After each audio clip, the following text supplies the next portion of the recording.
দেখো, মা হওয়ার পর তো খুব ভালো করে বুঝে গেছি বাচ্চাদের সাথে ডিল করা অত সহজ নয়। বাচ্চাদের সাথে ডিল করতে হয় তাদেরই ভাষাতে। তারা যেরকম ভাষা বোঝে ঠিক তারাও সেরকমই ভাষায় কথা বলে তাদের সাথে ডিল করতে হয়। না হলে কথায় কথায় তাদের রাগ হয়, মুড সুইং হয় তাদেরও। আমাদের যেমনি মুড সুইং হয় সেম তাদেরও। তাদেরকে বেশি চটানো যাবে না, চটালে তাদের মেজাজটা বিগড়ে যাবে, সারাক্ষণ খিটখিট রাগ, আর সবাই বলবে বাচ্চাটা কেমন খিটখিটে, তাই না?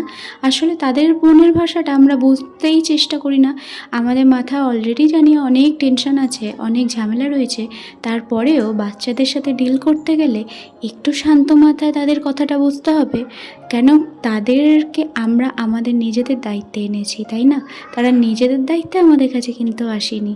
সন্ধ্যাবেলা একটুখানি পড়াতে বসেছিলাম, পড়াতে কি ও একটুখানি বাহানা করলেও ঠিক আমি সময় করে বা তাকে এদিক ওদিক ঝক্কি করে ঠিক তাকে আমি পড়িয়েই নিই।